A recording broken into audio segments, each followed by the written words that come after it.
welcome once again to our latest Coffee with EMBL session. To everyone who's here for the first time, a very warm welcome, and we hope it's the first of many visits. And to everyone else, welcome back. Great to see you. This, as you will be aware, is EMBL's 50th anniversary year. And the next meeting that we're going to have will take place on the 4th and 5th of July. The in-person meeting is fully booked up, but please do come and join us online. And the great thing about the new Zoom revolution is that everyone can participate. So we're looking forward to a great session today with lots of in-depth reveals of what really happened in the past. And today's episode is themed around EMBL in the 1990s. We have a great list of participants and speakers who worked at EMBL during that time. And of course, we welcome participation from everyone in the audience. Please do put your comments in the chat. If you have a question, put your hand up. We'll love to hear your views, and we'll try to bring in as many people as possible. The 1990s, the more we were thinking about this, really was a decade of phenomenal innovation and phenomenal change in terms of society, technology, and of course, not least EMBL. It was a time when many things started, and we're going to be hearing about that today. But let's not forget that by the end of the 1990s, what also started was the Alumni Association.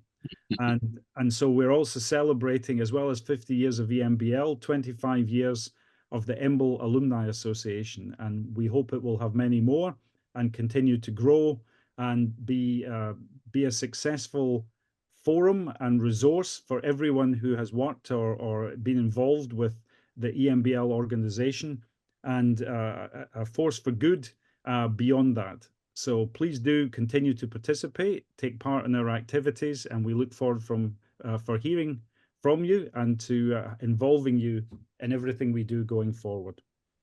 Okay, so we have a great lineup. Just as the usual reminder, but to anyone who's not participated before, these meetings are being recorded. So by continuing to stay online, we assume that you are accepting to participate in this recorded event. And the recording will be placed online and made available, as are all the previous recordings of the 25, 26. Noosh will have to correct me as to how many we've had before, but it's been a lot. And they're all available online. So if you missed any of the previous ones, you can find them at the Alumni Association website and enjoy reliving the discussions that took place in the past. 29, good gracious. Yeah, when Noosh first asked me to do this, she only said it was going to be one event. So just be warned about that when Noosh approaches you. But every organization, we think of EMBL correctly as a leading organization for science and technology in Europe, and so it is, and we'll talk a lot about that. But every organization requires a really seamless administration if it's to be successful. One of the biggest compliments you could pay to any administration is that you almost don't notice they're there. It's one of these things. I heard it described in the past that theme music for a movie, the best theme music is when you don't actually notice the theme music because it so seamlessly blends in with the whole symphony and performance. And you only really notice the theme music when it jars and something goes wrong or disturbs it. So I think one of the great things I'd like to pay tribute to is how fantastic, in my experience of working at EMBL, the administration was. And that, of course, like everything at EMBL, comes down to the people who worked in it. And I'd like to invite Ingo, who's here with us today, who was one of the members of the administration, to give us a few comments about how he remembers EMBL in the 1990s and how the administration was able to work so well without us even noticing you were there. Thank you very much, Angus. Yes, thank you for starting off as someone who doesn't come from the scientific community. So I was at EMBL from 88 to 97 and started off in the stores, purchasing, and then moved on to the finance section where I was responsible for the invoice control and inventory control. So maybe some of you remember me walking around the lab with these orange stickers putting on the equipment you just recently bought. So yeah, well, admin, that's the thing which runs a place without you noticing. Only, well, if there's no electricity, you will notice or something, yeah. Especially in in the finance section, we take care of your budget, and we see that it's correctly being spent, and we're not that we don't spend too much money on whatever you have ordered. And so that was then also my task to see that everything went on correctly. Yes, so what is special for EMBL for me was coming from a German business, and then coming into EMBL with these lots of different nationalities and people from everywhere, and finding out that it works.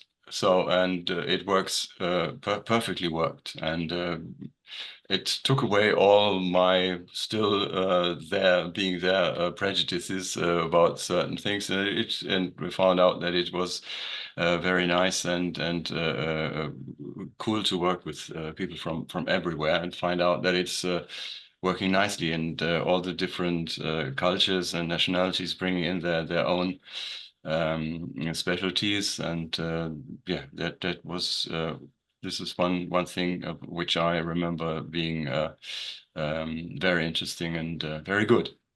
We wanted to hear the secrets, Ingo. So what were you really saying in the office about the people from all the different backgrounds and nationalities? Who were the ones that caused you the most problem? Was it the Scots? Of course, yes. No, well, no, it wasn't the Scots. No, I don't want to put the finger into any specific nationality today. Maybe it's there is one thing. We had these inventory controls, and there were these state controllers coming in from outside from the different countries, and checking if all the financials and if the money is being spent correctly, and so they came up to me and wanting to see all the equipment which was listed, and I mean the ones who were most correctly and very specific were our friends from Israel, the state controller's office from Israel, and they took me around the lab, and the first thing they wanted to see was a fridge or something in one of those labs behind three doors, you know, which you shouldn't enter, and so they believed it, okay, it's there. And the next thing was they wanted to see the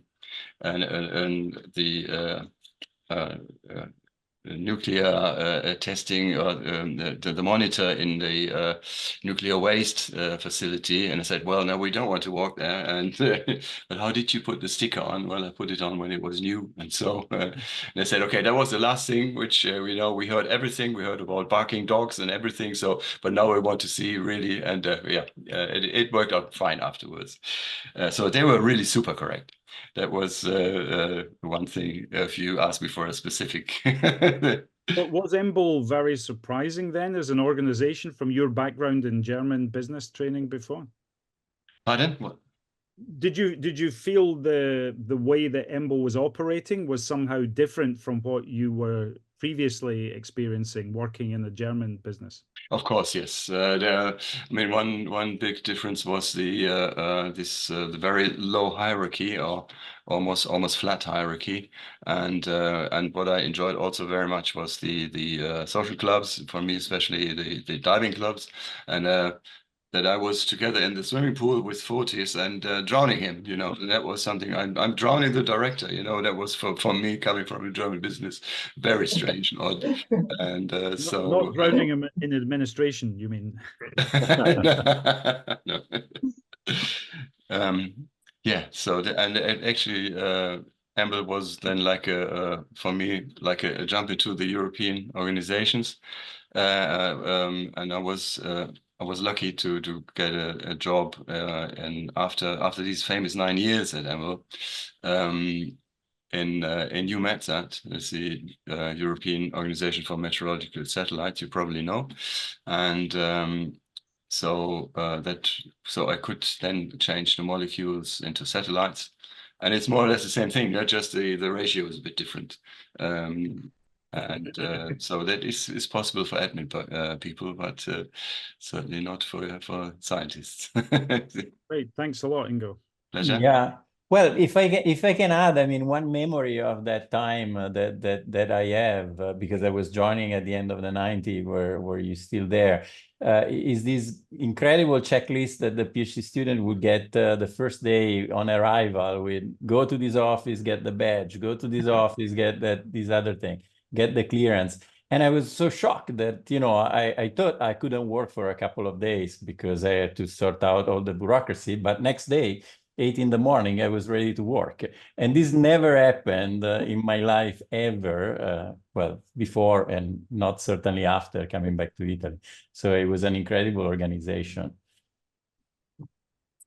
Yeah, so I guess, it's a good time, since we have talked about the administration, to mention another great asset of the EMBL that was not only the scientists, but also the research assistants and the technicians and the people that were doing science, supporting the other scientists. And today, here we have Gemma Texido, who I was privileged to overlap with during the time at the EMBL.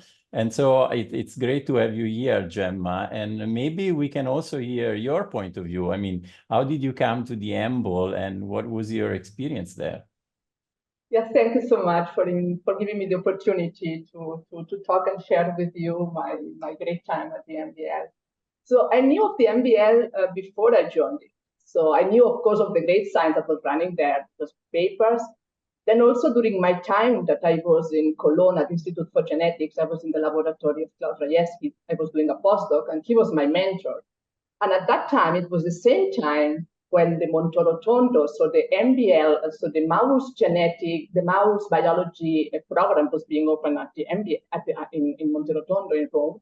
And it was the time when Fortis Cafatos offered Klaus Rajewski to join as head of this new program. So he was, at that time when I was there in Cologne, he was working part-time in Rome, and part-time he was back to Cologne working with us. So I knew of the EMBL. And also a colleague of mine, she was moving to Heidelberg, in the EMBL in Heidelberg, because she was becoming head of the mouse transgenic core facility that was open. So it also was a time when several core facilities were being open. So I knew quite well of EMBL. Why and how I came to EMBL, it was all a little bit by chance, or life sometimes that's in this direction. So I finished my postdoc in Cologne. I was heavily pregnant. And I moved to my husband, who was living in the area of Karlsruhe, Heidelberg. So I arrived there. No more commuting. I became a mother, and I made a small break in science. When it was the time to come back to work, being in that area, obviously the place where I considered the most was EMBL. So it was near home, great science, and something very important, it had a great childcare facility. This I've heard it from Anne, I've heard it from several people I knew that they were working there.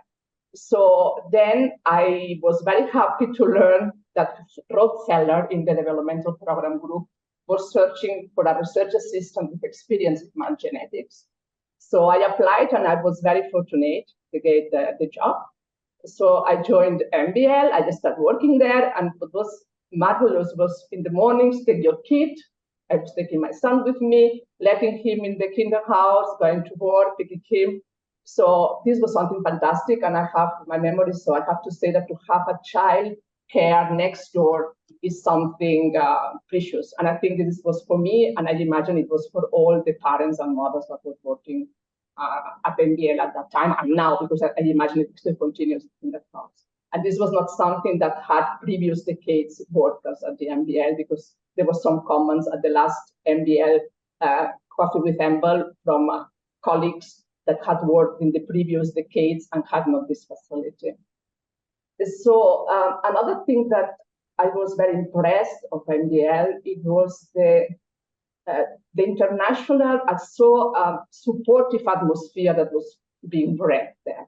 So when I arrived, I saw that all the colleagues were coming from different nationalities. In my previous labs, it was also very international, but it was not to the extent that as the EMBL was. Here was extreme. And also was very good, the supportive, how all the colleagues were helping each other to be able to manage changes. For me, for instance, I arrived in Rob Seller's lab with my experience in mouse genetics to work with mice, molecular biology, but I was lacking, I didn't know, it was new to me, all what had to do with limb development and brain development. So the support of Rob Seller and all the people in the lab was extremely very good for me, and very fast I was integrated and was integrated completely in the research team. And for me, I mean, I didn't say it at the beginning, I have to say, I was from 97 to 2000 in the EMBL, in the developmental biology program, but I was in two groups. I was first in Rod Seller's lab, that I explained you now what I was doing, but then Rod Seller, and after 1 year and a half, 2 years, I was in Rod Seller's lab. The 9 years EMBL for Rod Seller was were coming to an end. So he was heading for Utrecht University, where he was grounding a new lab. And I wanted to stay in the EMBL. So I started looking where I could go to work in the EMBL. And then I learned that Pernille Roth was opening a group there, and she was looking also for a research assistant. So I applied and I got offered the job. At the beginning, I was a little bit thinking this would be very challenging for me because I was moving from mouse genetics to Drosophila genetics. And I never worked with Drosophila before, except at university, maybe a couple of experiments. And then for me it was new, but at the end it was not challenging at all because I got the support. First, the great mentorship from Pernille, all the help from the people in the lab of Pernille, plus all the people in the other fly groups. So we had this big fly group, fly room where we all were working, postdocs, PhDs, assistants. So it was a lot of help among each other. So it was fantastic time. And so this transition for me was relatively smooth at the end. So, and I could really, and I published nice with Pernille, so it was a very nice time.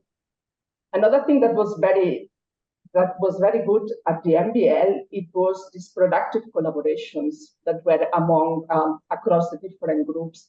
So for instance, Pernille was bringing up the EMBL, was bringing this GAL4 UIS system, which is really a powerful tool to overexpress or knock down genes in Drosophila in a spatial and temporal manner. And this system was used in a huge gain of function screen in Drosophila, where all the fly labs participated. I remember that. I remember that.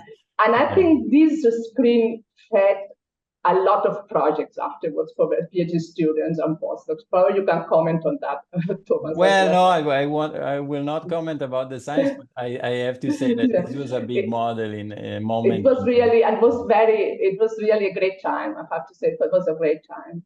Yeah, it was also a great time socially, because I remember with so many people in the developmental program, I remember those beer sessions on Friday and coming back to the fly room, and we had sometimes I pick up my son and he was coming with me in the fly room and he was sleeping the flies. Yeah, no, and I remember the fly traps were actually the half drunk glasses of wine, because the flies would just finish in the wine. So that was another social aspect. I don't know the safety officer of the lab today what would say about open bottles of wine in the fly room, but this was actually... It was another time. This was 23 years ago. No, but it was a great time. So so for me, the time at the EMBL was extremely rewarding, and I would not have left because I left after those, I think it was like in 1 month for the 4 years. Left, it was for family reasons. So I moved to Italy, where I'm still now working in pharma, which has also good things, but I think my time at EMBL is something I will never forget. It was one of the best times for me. I mean, it was but you are making a great point, because I think, you know, there's a lot of discussion about gender balance, and these things like having a kindergarten on site, you know, is, I think, one of the things that proved the best solution for you know, improving the life of families. Yeah, I mean, yeah. you know, this is a practical thing, and we already have discussed in preview coffee with EMBL that this idea was one of the, you know, enabling ideas for women to stay in science. So it's nice to have also your testimony about that. Yeah, I think it was for many. So thank you so much for letting me share that. Yeah.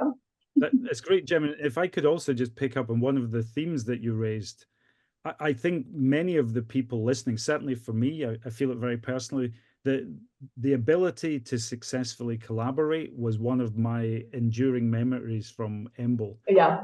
And some of the best and most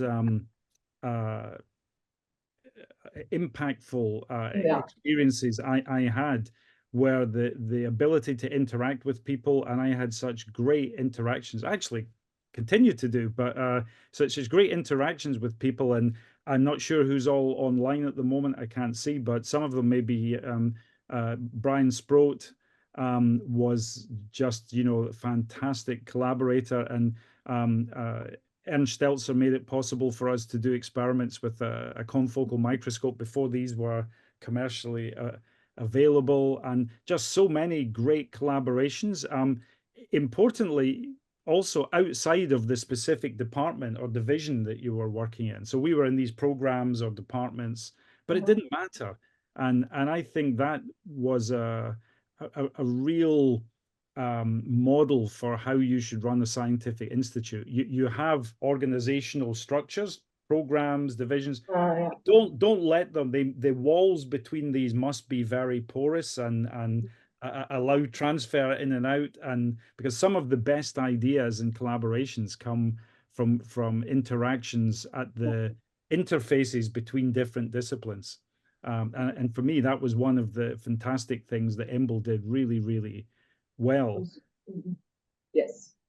I wouldn't be surprised many of the people here you know, experienced the same thing, and you know, we remember it in that way. The 1990s really were at a time of enormous change and innovation, and I think in the field of molecular and cell biology, I certainly saw that change, where I started off working in molecular biology, seeing it as a reductionist subject where each person would have their gene, and you know, they worked on this gene, and the idea was if all of us worked on a single gene, somehow if you added all the literature together, you would understand the organism or the tissue. And I think now that's just not true.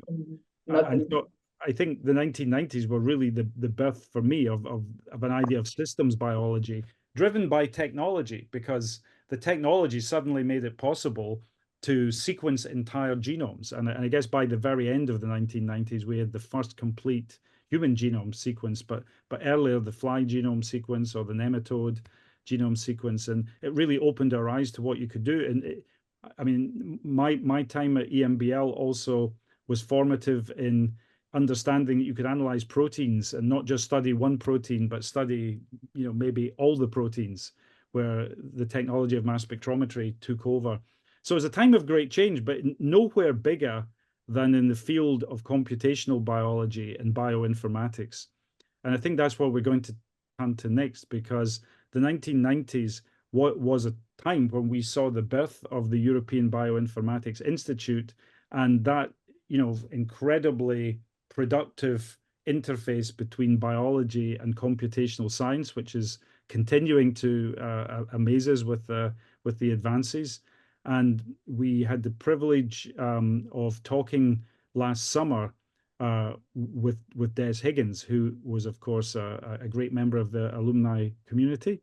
And I think we have a small video that Rory can share here of him talking with Thomas. So maybe you could play that for us now.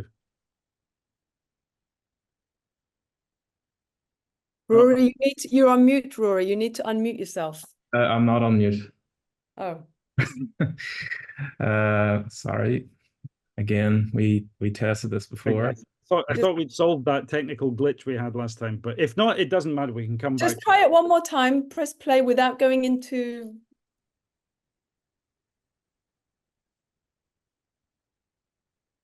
Can you share your screen, Rory? Yeah.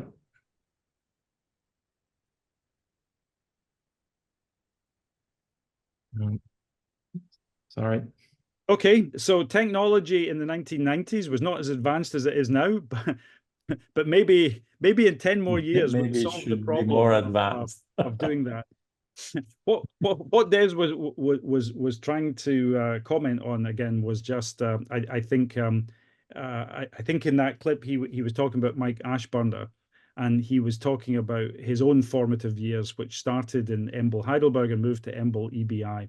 So we're fortunate in having some fantastic alumni here who participated both at EMBL Heidelberg and at EMBL-EBI, or both, in the emergence of the whole field of computational biology and bioinformatics.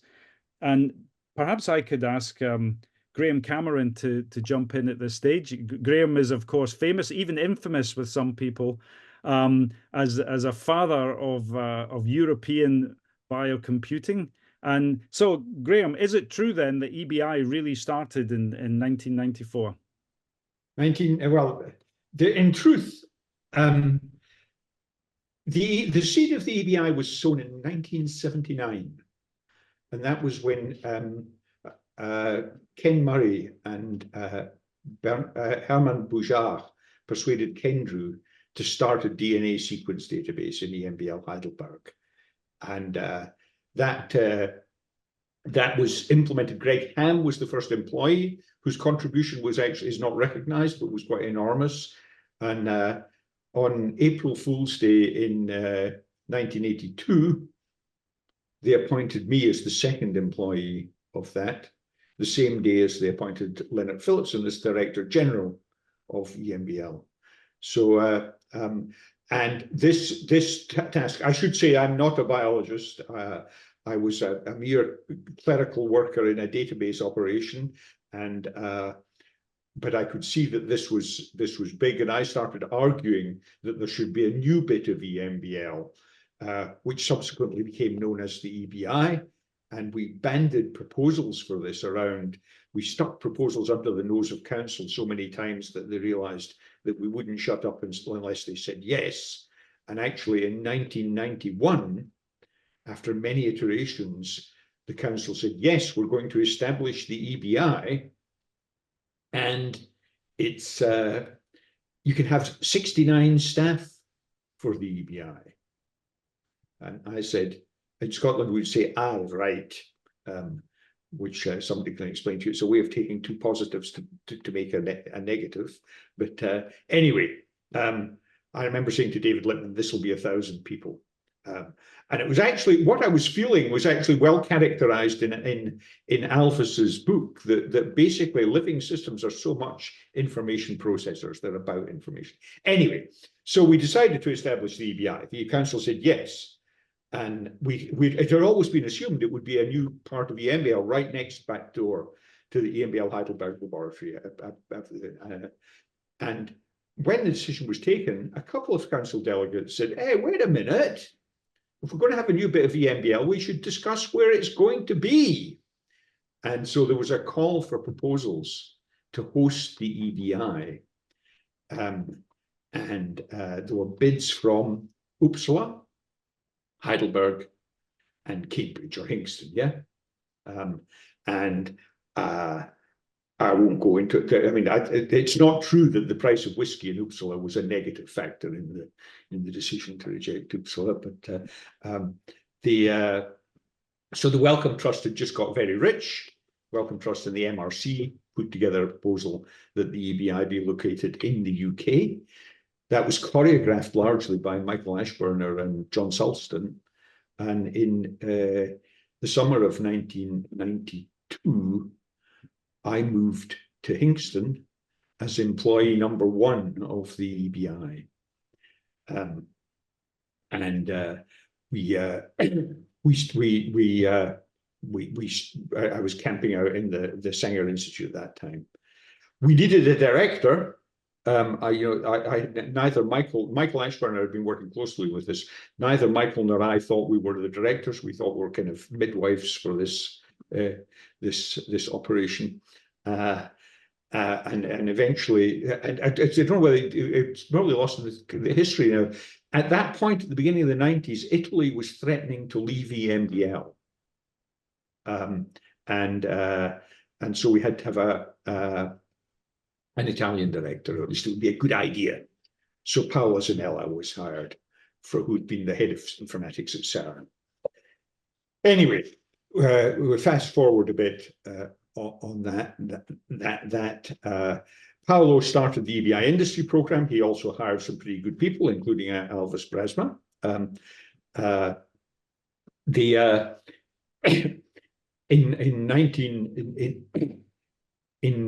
Let me think. 1996, I think. I can't remember when Paolo left. Michael Ashburner and I took over as joint directors of the EBI, and we had a real bombshell because at that point we were always applying for EU grants, and about 45% of our funding was coming from the EU, and then the EU took the decision that we weren't eligible for EU funding, and Michael Ashburner choreographed a rescue operation with a letter to Nature signed by I think 60 eminent scientists. Not all of the signatures were forged, and the commission officials who'd taken the decision that we weren't eligible for funding were hauled before the European Parliament and told to solve the problem. And the commission found 22 million down the back of the sofa and gave it to the EBI and rescued the EBI. I wish I had a sofa like that, Graham. Yeah. So one thing that would be really helpful, I think, or certainly comes to my mind, is of course, in these days where we're used to, incredible data transfer. Just this morning, a collaborator sent me a link to some data generated. I just downloaded, 8 gigabyte files at home across the internet. I remember you from my time before you left to set up the EBI, always sending out tapes to people. Oh, we used to send out magnetic tapes. Exactly. Maybe you just remind people what in the early, around about that time, what computational science was like, and just transferring. Yeah, well, I mean, we asked people to send us a magnetic tape, and we'd fill it full of data and send it back to them. We had this amazing party when we got a megabase of data in the database. We thought this was phenomenal, Yeah. We were in about 1984, 85. We began using email routinely to communicate with the USA. And it involved logging on to a machine at both Baranek and Newman in Boston. Yeah. One of the things I do want to say quite clearly, because I think it's a very important aspect of the EBI. By the time in 1991, when the EBI was being born, this had become a very visible activity, a highly politicized activity. There was all sorts of battles going on. The people who called themselves the information industries, Springer, Elsevier, were lobbying heavily at the EU, saying this was a waste of public money. This could be done commercially, perfectly efficiently. So it was a tense time, and I think that the fact that EMBL had put a marker down at the beginning of the 80s, has established its authority in this area, had said that this was going to be done in the public domain, was absolutely crucial to being able to establish the EBI at all in the 1990s. Because by that time, all sorts of people were interested in this, and politically, financially, and heaven knows what. But EMBL's authority had already been stamped on the area, and that was followed up by a very close collaboration with NIH, and I think I can't overemphasize just how crucial that sort of global sharing thing has been to bioinformatics. Yeah, And it no, didn't have to be that way. There were plenty of people arguing it should be otherwise. yeah, no, I think that's an incredibly important point, Graham, and it's almost it reminds me a lot of the debates I heard and a little bit participated in about, you know, should the money be spent to sequence the human genome, because that money could be spent. And for young scientists today, or not, or even not young scientists today, we've forgotten that that was even a question that was worth debating, because it's so obvious how enabling it is. And EMBL-EBI, I mean, I doubt there are any equivalent organizations or activities that have had such widespread positive impact on so many scientists throughout Europe that EBI. I think, do you know what I think was the biggest achievement with regard to the relationship between the genome enthusiasts and the funders? They managed to convince the funders that this project would actually have an end, that it would be finished sometime. Yes. Whereas, in fact, of course, it's an ongoing thing. Interestingly, in the early start, before I even was hired at EMBL, Greg and Ken Murray had organized a couple of meetings to discuss all this project out in Schönau, which is near Heidelberg. And one of the attendees, I don't know much about him. I think he was maybe at Koblenz, Fritz Pohl. Does the Fritz Pohl mean anything to you? Fritz was at this meeting in 1980, and people were saying, well, should we sequence a whole genome, like maybe Epstein-Barr virus or something like that? And Fritz was saying, do the human genome. You'll end up doing it anyway. Get started now. This was 1980. People thought he was completely crazy. So I actually have a question for Graham. So I mean, was it obvious at the time that the amount of data would require a huge centralized infrastructure? Because again, the argument for the EMBL as being a European community. It seemed obvious to me. Of course, okay. there was a very strong argument. Again, this was one of the things that I think, because we'd established ourselves early, we got away with setting up this center of gravity. There's a very strong tendency in Europe to want to take funding for any major project and spread it in a monomolecular layer across the surface of Europe. And so there was arguments against centralization. It seemed obvious to me that it was going to, that this had to be, that there had to be a very significant center of gravity.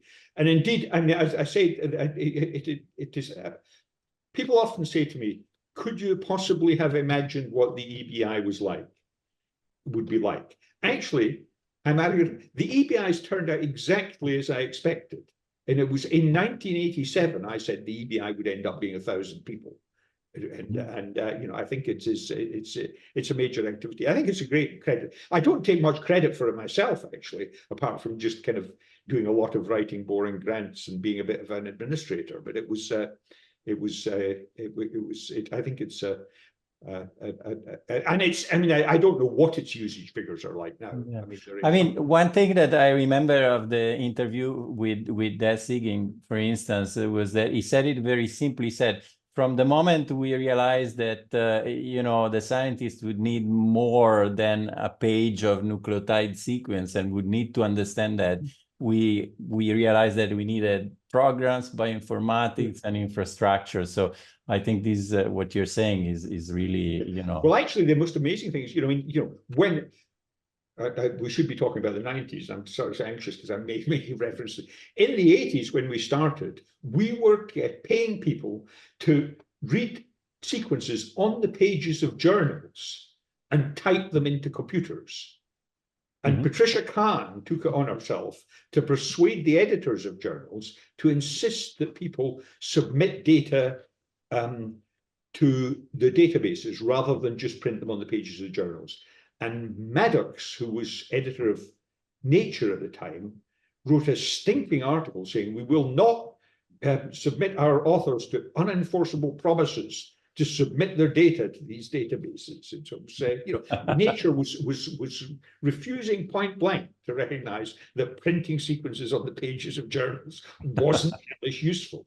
Oh gosh. And the GenBank project had, for the first God knows how many releases, had in its contract that it had to produce a printed copy of the database, which eventually reached about 5 volumes of DNA sequence on the pages of journals, and induced dyslexia in the children of all the scientists who got their bloody hands on the damn thing. Well, this sounds like a dystopian nightmare, but maybe we can bring in also Leif Landeman, who actually had the job of programming databases, right?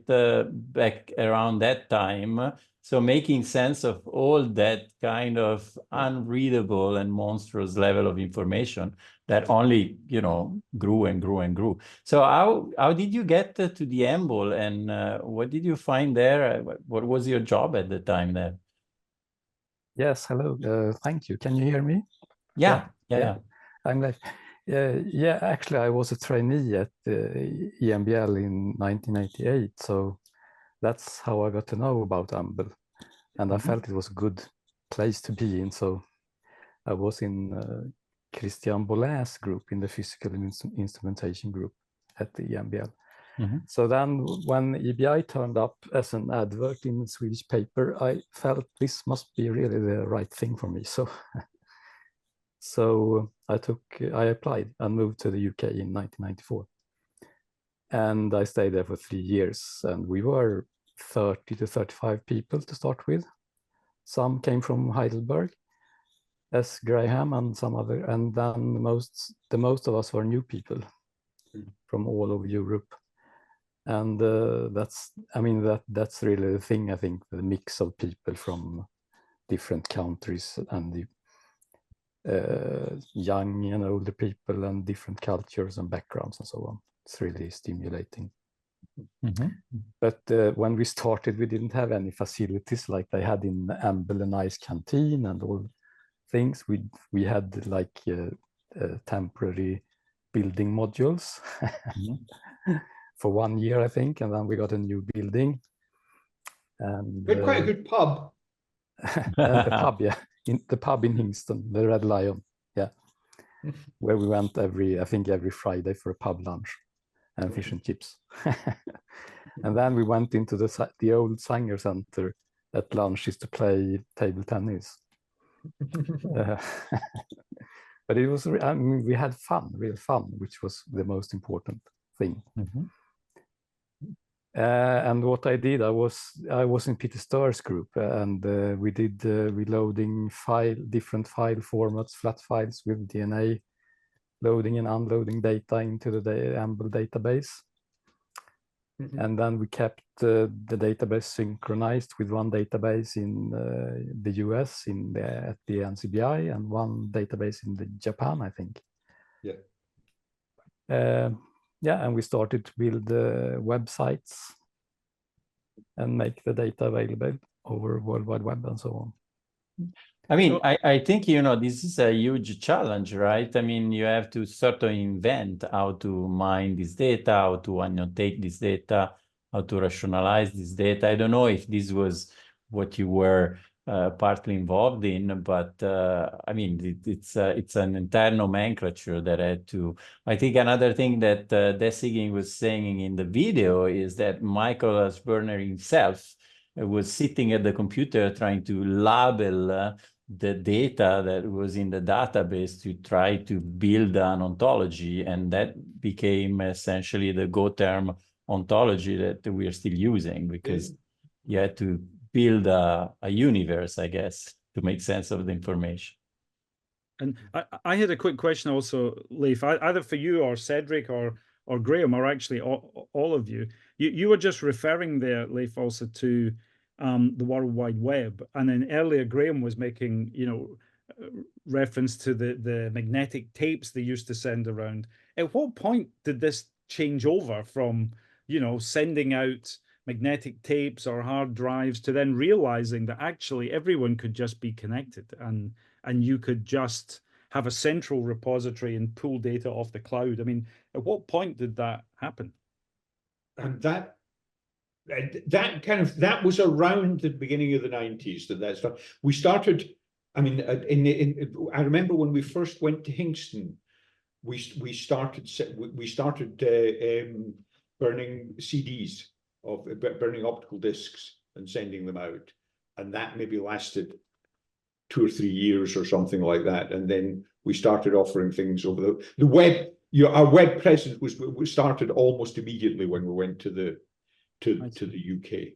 And how much storage capacity did the EBI have in 1994? And how does that?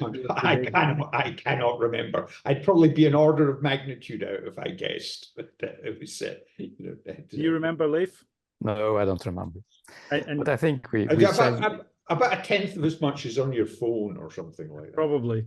What I can tell you is that in these days, I remember logging into the World Wide Web for the first time, and there was a page with a list of all the available sites. That was your Google. It was a page you had to scroll a little bit, and you were getting a kind of thrill thinking that if you click here, something will happen in Japan. So these kind of things. And and that was 1992. So it was really rather bizarre. The GenBank operation was a collaboration by the Los Alamos National Laboratory, between the Los Alamos National Laboratory and a company called Bolt, Beranek and Newman in Boston. And they were a commercial research company. Most of their work was actually military. But they built the ARPANET. And so actually they were the creators of the precursor to the internet.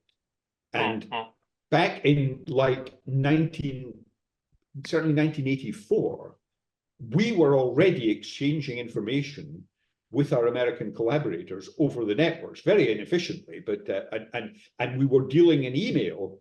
I mean, we would log on to a machine in the USA in the mid-80s and deal with our US email.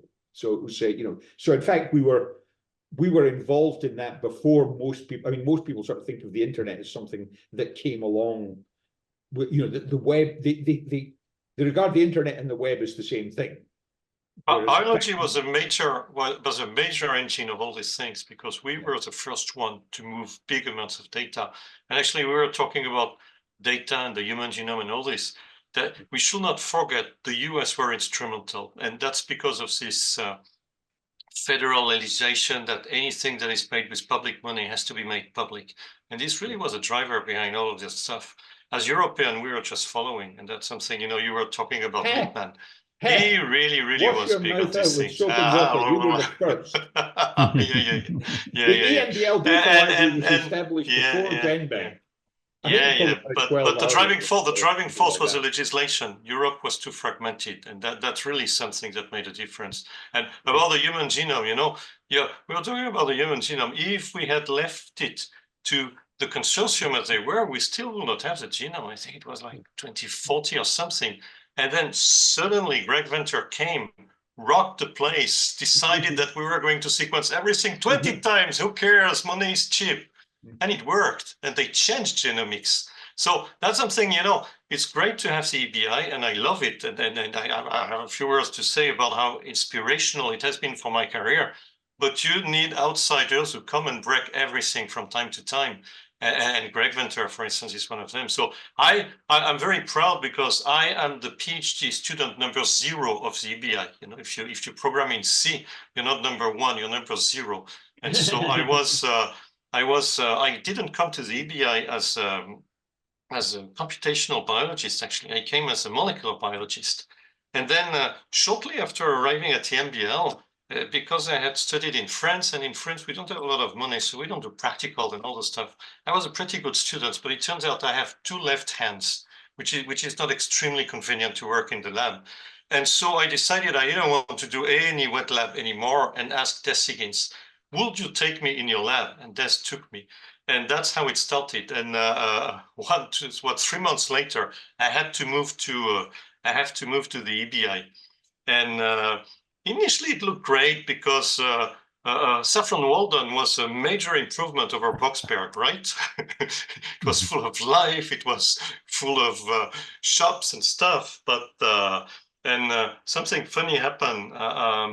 I thought I was speaking English, actually. And I thought, you know, moving to England would not be difficult, but I was actually not speaking English at the time. I was speaking EMBL-ish.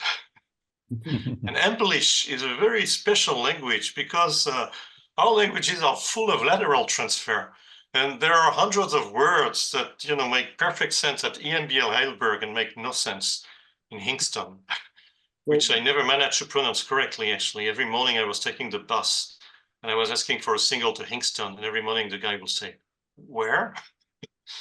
And so, I mean, yeah, English is, of course, full also of technical terms, Cedric, and one of the ones that you know, many of us biologists have heard of and don't know what it means. Maybe you can help explain. Is this mysterious hidden Markov model? So what is hidden about it, except that we don't know what it means? So hidden Markov model is actually surprisingly simple, and we use it all the time. You know, it's anytime you see a signal and below you, hidden from this, something hidden has produced this signal. So the best example of a hidden Markov model is you go to a casino and they play dice and it looks like something is a little bit unfair. And what is actually unfair is that every once in a while they switch the dices. So the thing unknown to you is, has this been emitted by a fair dice or an unfair dice? And this looks like a simple thing, but now these days, when you interact with Siri, it's a hidden Markov model. When you interact vocally with anything, you know, smart, it's a hidden Markov model. The people who did this were actually David Hostler and Andrew Krog, who were our neighbors at the EBI. And Richard Durbin brought all of these people together. And unknown to a lot of people, one of the main revolution, you know, conceptual revolution in biology took place on this campus because Durbin had really seeded everything, and Des really understood what was going on. And we had a journal club, you know, every week, and it's something absolutely amazing to do, to learn with these things. And I have to say, you know, what was absolutely great with, and this was said before with EBI, was all this collaborative thing. And me coming from France at the time, things have improved since then, but at the time we did not really have this culture of collaboration and the peer session and all these kind of things. And I still, you know, to this day, the first stuff I wrote was something called Saga. It was a genetic algorithm. Funny enough, it's still used. It still got its 20 citations a year or something like this. And it still contains bugs, you know, coding mistake that I did after the beer session. Because before the beer session, you know, when you code +1, -1, it's quite clear. But after the beer session, you go, well, yeah, A+1 or A-1. And that doesn't make a huge difference, you know, except that it stays forever. And I swear that I'm still correcting some of these bugs, some of these beer session bugs. So that was absolutely a great time. And, it sounds like an exercise for ChatGPT now. You can ask a ChatGPT to actually rewrite the code. No. ChatGPT is a postdoc from hell. You ask GPT something, and it gives you a very nearly good answer. And you put it on, and it doesn't work. And you say, ChatGPT, it doesn't work. You say, no, it doesn't work because I should have done this instead. And it gives you another. So ChatGPT is your postdoc from hell, actually.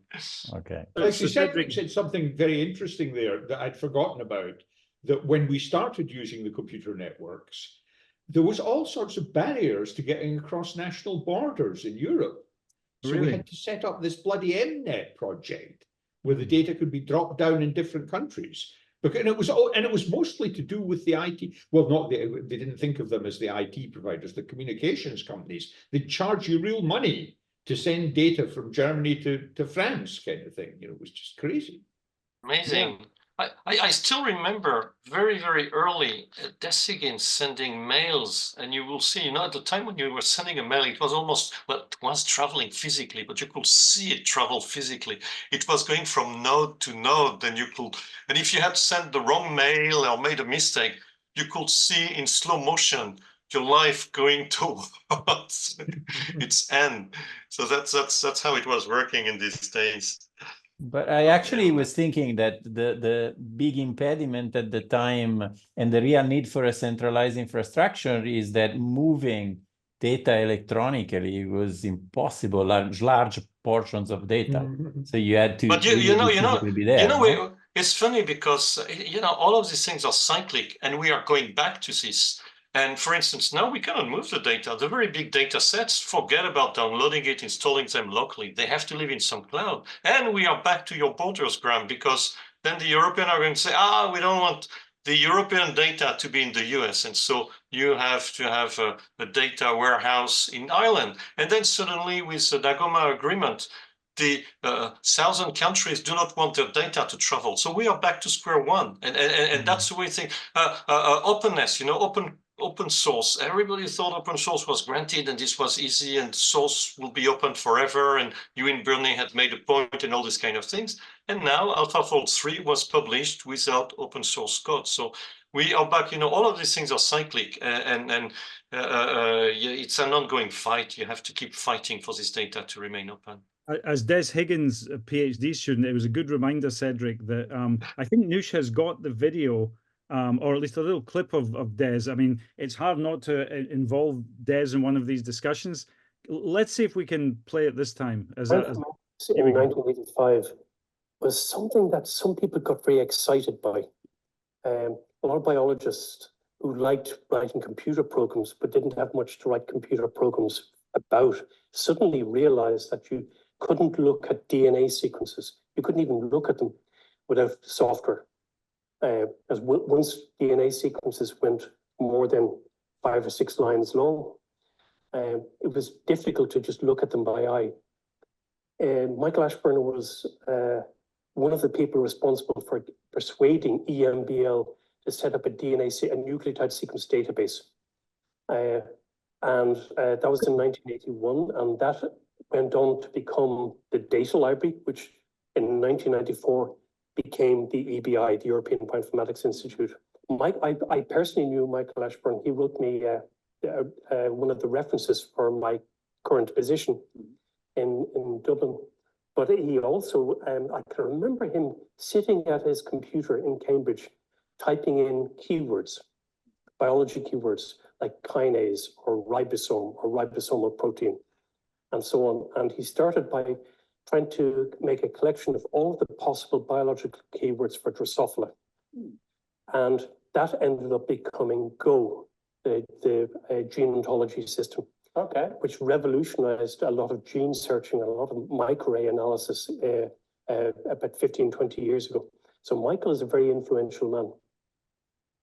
Thanks a lot, Noosh, for playing that. And I hope people enjoyed it, and I hope it will just be a little hook to encourage you to go and look at the full interview that Thomas did last summer with Des, because it's really fascinating and something we are very keen to do. And, Graham, Cedric, Leif, when you're here, I think the history of the establishment of the EBI, which Des talked about a little bit in his interview, is such an important part of European science and the story of EMBL and the alumni that I really think we should have a special historically focused video about this. So I hope Noosh can use her famous powers of persuasion to influence you to join with us in actually making that video, because I think it would be of great value to record it. And speaking of Des, one of Des' great collaborators that we're very privileged also to have here today is Toby Gibson.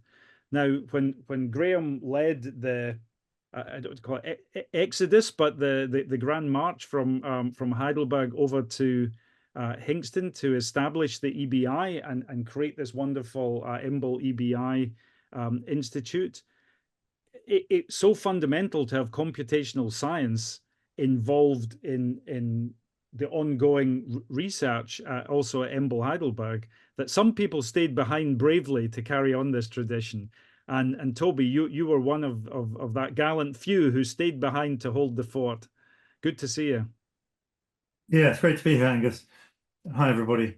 Yeah, so come back to that, but the 1990s was I think the really the year when, by the end of it, everybody needed computers.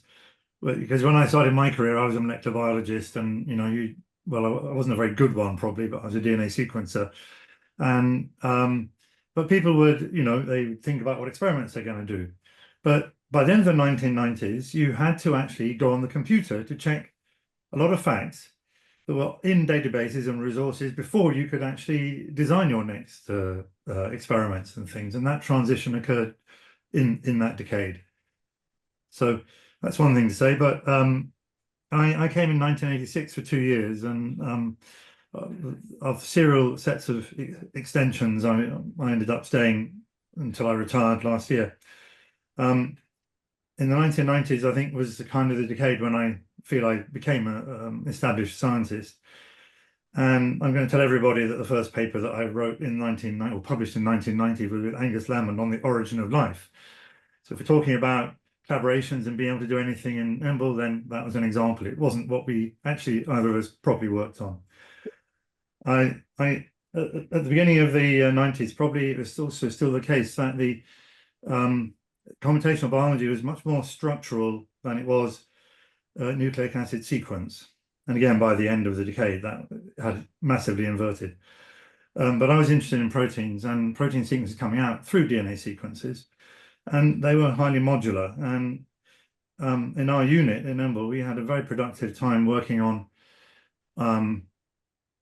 different protein modules. At the beginning of it, I think Siegfried Labite is here today.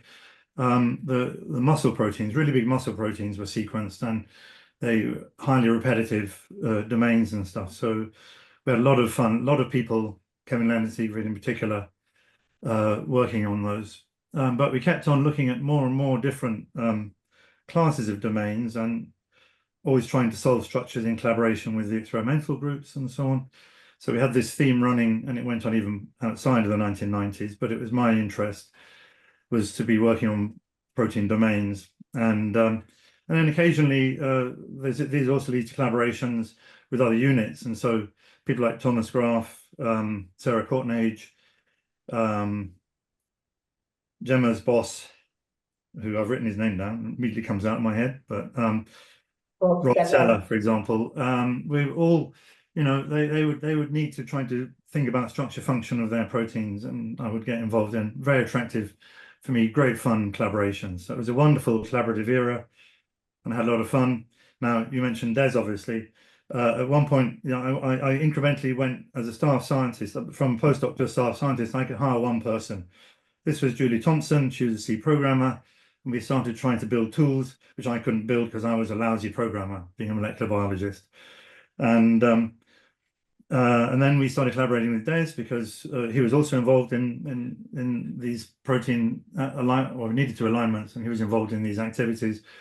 And we sort of tried to get all our ideas together, and eventually this became ClusLW, the 1994 software package that then caught the wave of sequencing, and so everybody started using it, and we were very lucky for our own careers that happened.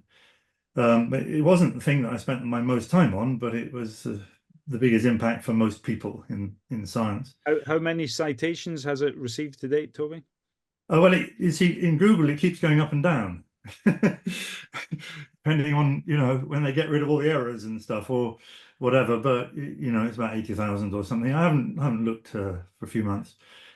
That's a bit of a giveaway, isn't it? I may have looked in that period. While I was retiring, I had to look at those sorts of numbers. But yeah, obviously very good for your career. And then why I was able to stay longer is that when the EBI got set up, and everybody depopulated the bioinformatics in Heidelberg, there hadn't been a lot of planning about bioinformatics staying at Heidelberg, but Heidelberg, of course, is highly interdisciplinary. So myself, Pierre Bork, friend, we got contracts to keep something going. You know, within 10 years, it was massive amount of computational work going on all over Heidelberg. But in that initial period with EBI just being set up, we were sort of holding the fort. And I went over 9 years at EMBL, so I went on to a rolling contract. So that's very serendipitous, but yeah, I was lucky. Yeah, that's great. You know, all the stuff that we've been talking about today, Toby. You know, all these technical advances, the changes, the way EMBL impacts on the rest of the scientific community, which, you know, your work with Clustal with Des is a fantastic example, and your generosity in sharing that with the community, everything that the data library has done, it's so important. It's also really important for people to know about that. And so we have to have effective ways of communicating. And I was really hoping we could turn to Russ, who's here, who in the 1990s was a key person leading this challenge. So Russ, there's Toby. How do you communicate to the world the importance of Clustal? Because my guess is you meet the man in the street or the lady in the street, whether it's in Hinxton or in Heidelberg or Boxberg or Milan. I don't think they know what Clustal is. Who's supposed to answer this? Me or? Well, no. I mean, please. I was giving Russ the challenge to understand it. It's probably not really the right example for Russ to use, really, because Des Higgins had been making previous versions of Clustal since his PhD, and you know it was already highly established. So earlier versions, so people would just pick it up. Don't go easy on him, Toby. We're trying to give him a challenge here. I think the hardest press release I ever had to write was about a new release of ARP Warp from Victor Lamson. And it was a very small, it was like version 2 point something. So this is, I mean, you're teasing me, which is fine. Let me just put a little bit of perspective into this. Obviously, as a science writer, you have to deal with things like that, which are great challenges. For me, it was interesting because when I was hired by the EMBL, basically the laboratory, David States was finishing his contract. He'd just written this 20 years on book. And I was actually hired. I had no background in molecular biology. I was a writer. I think they hired me because I knew the 3 languages that were spoken at EMBL. I had some form of English. I had a little bit of French and German. But so I was hired to start an office, what we called the Office of Information and Public Affairs. And by Fotis, who had this vision, Fotis had come from the States system. I'd come from the United States originally. And there was already quite a good culture of science communication there. And Europe was just getting started. Most places like EMBL at that time did not really have a press office. They did not really have any kind of public engagement. And when I was hired, I remember I realized very quickly on that the only way that I could succeed at this was to find a way to work very closely with scientists, to get them to be partners in the effort to explain our work to the world. And so that meant I had to perform, I think, at a very high level. I had to convince them that this was worthwhile, and that was not easy all the time. But from the very beginning, there was not really a vision of like what kind of communications EMBL would need. There was an awareness that we had to convince the member states, the 18 member states or 16 at the time, to fund us. And so I was hired to start all kinds of things, to start writing press releases and doing all these things. I was alone at the beginning. I had a half-time position.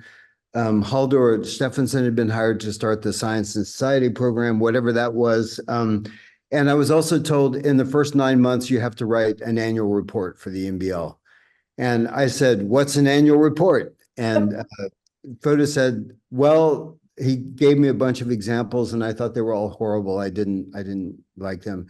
So the first thing that I had to do was really to write an annual report, and actually I have a couple of them here. I was able to dig them out of my basement or whatever, and we ended up doing a book that basically we wrote a book about the EMBL every year, in which the target audience for that book was the council, and the council consisted of some scientists, but also a lot of people who were not scientists. They would be the funders or the administrators. And so my goal was to tell a story about science that would make sense, that people would understand what the laboratory was about, that they would understand the science and get passionate about the science. And just one little point, just to remind people again, I think it's really fascinating to set the scene for reminding people what the 1990s, were in terms of technology. Were those books all printed and distributed, or were they sent as PDFs? They were printed, and the first couple of years they were printed in 3 languages, which was also very exciting. At some point, we went to an online version of the French and German versions. But so it's very funny that I have a million stories we could tell sometime.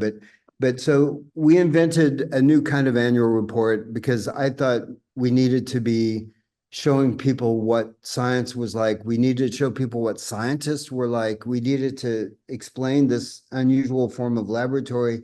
So that was one thing. We also created the Alumni Association. The first version of the Alumni Association was a big pin board with a map of Europe. And we had a pin for each person who'd left, and we had to actually track them down and find them. And we decided that we would use one pin for the country of origin of the person. So we had all these different colors, and we stuck them into the board physically. And one day it fell down and all the pins fell off. It was a nightmare. I think I remember feeling that people were sticking pins in me when I had left them. We didn't have a newsletter, so we created a newsletter. Another thing that we did as a part of, so when I started, I was half-time for the first year. When I left, we had a 14-person department, and we were doing things like, so we also started a magazine for high school teachers, which is still continuing today. It's called Science in School. We started what's called the European Learning Laboratory for the Life Sciences, which was, we got EU funding to start working with teachers. And so we created this whole integrated set of activities which were aimed at all kinds of different target publics, internal.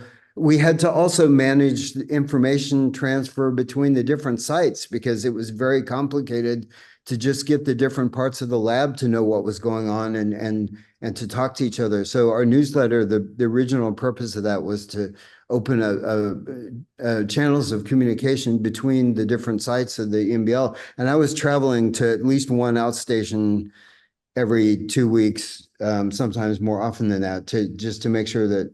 So there was all the communications infrastructure that we had to set up, and it was real. And also, EMBL was undergoing all of these very important political developments. We were moving from being a sort of small to mid-sized laboratory to being a very large, dispersed organization, and that posed all kinds of challenges.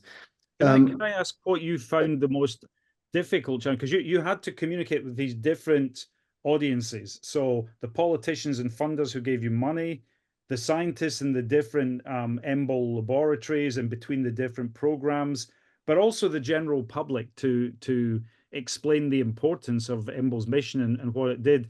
Which of those do you think is the hardest challenge to communicate science effectively to? So what I've found in the meantime is that I think that the process that you go through to communicate to anyone, to another scientist who's from your field, or to a person in the public, the process that you can go through to communicate to those groups should be very similar. And that's a whole different topic. But my goal was always to tell a story that the scientist would say, that's my story. That's a good, accurate version of what I did. And the great challenge for me as a writer was to be able to explain it to somebody with no scientific background. And we always tried to marry those two things. I wanted to tell a story. So if I was writing about a scientist's work, they would say, this is a good, faithful reporting of what I did, why I did it, and what it means.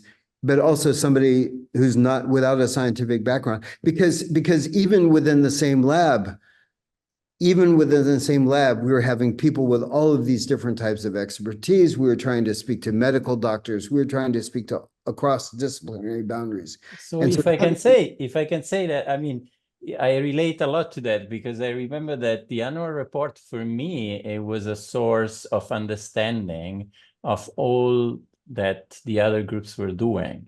So I was actually reading it as a PhD student to try and understand in simple terms what the other lab was doing, especially labs that were very far from my understanding. So I think you did a great job in organizing the information and making it available at all levels. And I have to say that I have seen a lot of examples from that time on, especially in the prominent European institutes in communication, because this was just about the right time in which other institutes in Europe were establishing PhD programs, so they had to send out brochures to attract students. So there was a need to explain science stories to people that would need to be recruited, for instance. Did you do also these kind of things? I mean, for the PhD programs and help recruiting people with your? Well, so we had to be very judicious in the instruments, and that we could only, I mean, we had limited capacity. So I decided at the very beginning I was going to put all of my effort into one thing, which was the annual report, and then we diversified after that. But that one document became a model for a lot of places because we were trying to tell stories in a way that were very accessible, that they were interesting, that they really captured. But at the same time, I mean, I have to say that I feel very lucky, because when I started at EMBL, the science was, for me, it was much easier to work my brain into the science and learn the science, because the stories were simpler. It was usually each lab had their gene, their pathway, their model organism, their technology. And nowadays it's everybody doing everything with all kinds of models. And I got to see that transition. And I have to say that I think this bioinformatics story is super interesting, because that's just one example of the way that EMBL was a leader, in terms of EMBL was one of the first places I witnessed where at some point every group realized we need somebody who's taking care of this informatics stuff. Because the kinds of projects we're doing, the amount of data we're collecting, you simply can't deal with it unless you have that area of expertise. I also witnessed and played some small role in the development of the core facilities, and also just saw this transition to where groups were dealing with these odd things. Like there was a group working on alternative splicing, and there was a group working on translation inhibition, and there was a group working on chromatin rearrangements. And these became huge themes once the genome came out, and once you could actually look at the sequence and read what kinds of mechanisms were necessary to take that information and turn it into proteins. And the first DNA chips, the first mass sequence. So all of these things were happening, and we were, and so now finally, I think when I finished, I understood what I was trying to do. And what I was trying to do is an annual report written the way that we were trying to do it captures a slice of time in science. And slices of time in science, they change incredibly quickly nowadays.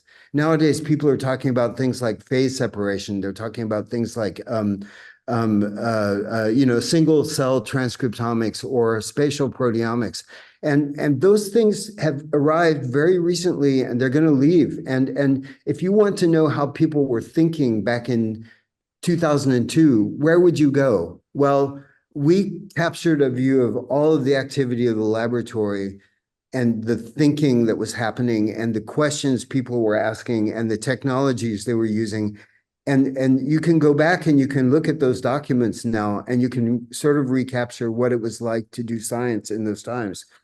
And yeah, so I think it's a great shame to have lost that genre, and people are not doing this anymore. Because, and with that in mind, so I mean, some of the things that I'm hearing as well is that, the importance of communicating the importance and the excitement of what's being done at that time, but also Graham and others. I mean, invite the other people in the audience who are knowledgeable about this. Toby or Graham, or please come in and comment. But something I'm really interested to know, Russ, Graham, Toby, everybody is. Do you feel that the people EMBL was interacting with to ask them to fund science really understood, really got the message, and understood just how important what you were doing was? So I guess that's that's a reflective question, because of course we are sitting here just thinking these things were fantastic, but did the people who came to decide the budget, did they understand just how revolutionary and important the work was? Well, in a way,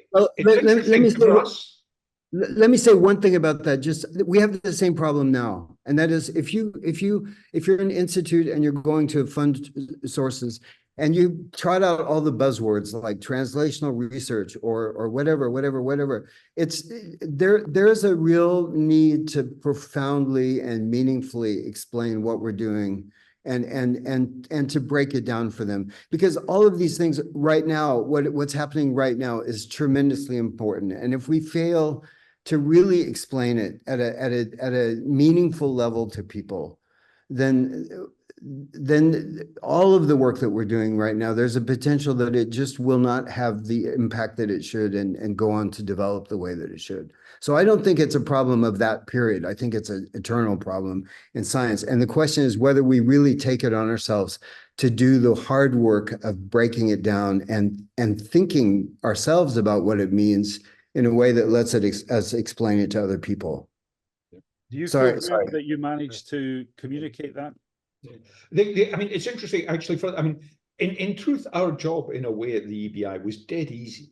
I remember having a discussion about this with Ian Matai one time when we were working on something in some presentation I was doing. And he said, Graham, after you've said 300,000 scientists use you, the rest is all the detail. You've already convinced them. If you've got 300,000 users, that's enough to convince a funder. Yeah, right, Graham. But I don't know if Nick is still around, but a few weeks ago, he told us that nobody at the EBI had ever had an ERC, for instance. And that's something quite striking. Nobody at the EBI has ever had an ERC, which you mean a grant from the European Research Council? Yeah, an ERC grant. Yeah.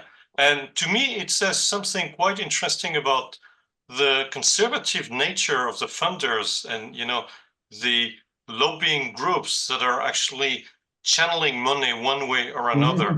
And Graham, I don't have to remind you that a part of the time I spent at the EBI, and later when I was at the Swiss Institute of Bioinformatics, was dominated by the funding of Swissprot, the funding crisis of Swissprot. Every second year, some idiot were deciding that there was no point funding a database in two places, and they would cut the funding in Switzerland typically, and Amos would run around crazy in taxis between Boxberg and Geneva.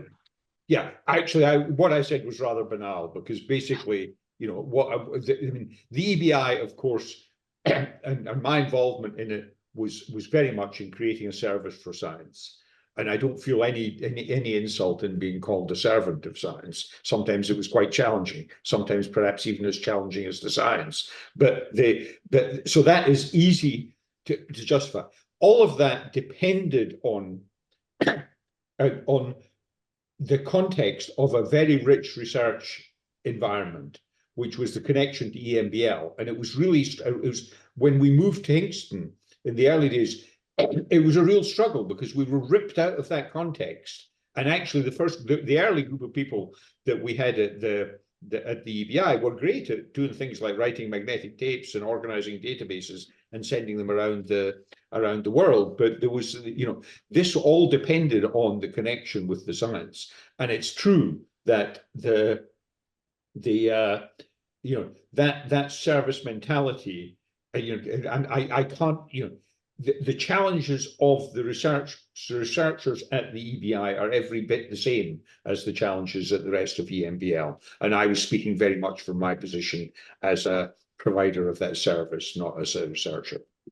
Right, but having been at the EBI and at the EMBL, what I found amazing is that the EMBL was totally self-centered. It's a bubble. It's a great bubble because you have all of these programs and all of these different scientists.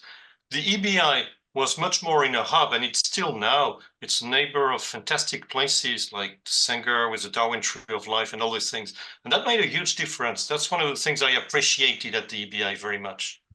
So Russ, maybe we're coming towards the end of our allotted time. Maybe if I could just ask you to give a last word here. You know, as we reflect back, one of the nice things about being able to look back rather than being in the moment is that you can look through the spectacles of time and get perhaps a better perspective on what the reality was. Do you feel, looking back at that in fact the way things have played out means that we need to put more time and effort in organizations such as EMBL into training communication skills and talking to the public so that we don't constantly go through the same cycle of people not understanding the importance of funding high quality basic science?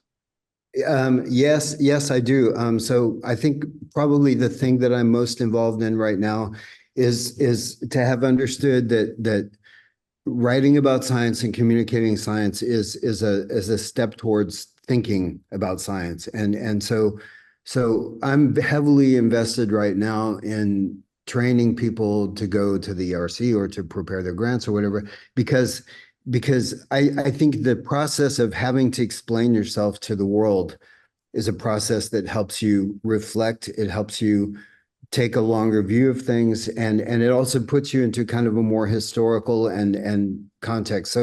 So I think it's essential. It's even more essential when things get very competitive. It's really essential when things are moving very fast to take this moment to reflect and think, what is my role? What do I have to offer? And having to frame it, having to explain it to people is a crucial part of realizing, I think, what you're doing and what the meaning of what you're doing is. And that's always in science, that's at every moment, that's a worthwhile, important activity. I think it's a great sentiment to end it on, and perhaps one that's completely encapsulating what we are trying to achieve now with the Alumni Association, and which we welcome your participation and all of the guests and all of the participants' participation. I'd like to advertise again the series of alumni chats where Thomas or myself have chatted with members of our community, working at all sorts of different levels in the scientific community. And these are being recorded partly for the historical context and for posterity, but also because I think they're fascinating insights into how achievements are performed, the experiences of different people, what's in common and what's different. And I think there are many more of these we're hoping to record in going forward. And I think it's a super exciting project, and we really welcome feedback, right, Thomas, from the community on these. Absolutely. Go watch them and let us know. And let us know what you would like. I think we've come to the end once again. It's remarkable how these 90 minutes fly past. It's been a really fascinating opportunity to hear a bit more about the origins of the EBI, as well as to hear again experiences of living and working at EMBL in the 1990s. And we look forward to the upcoming interactions in July. Both Thomas and I will be in Heidelberg for the events, and we look forward to meeting many of you in person and interacting online with all of you who can't make it in person.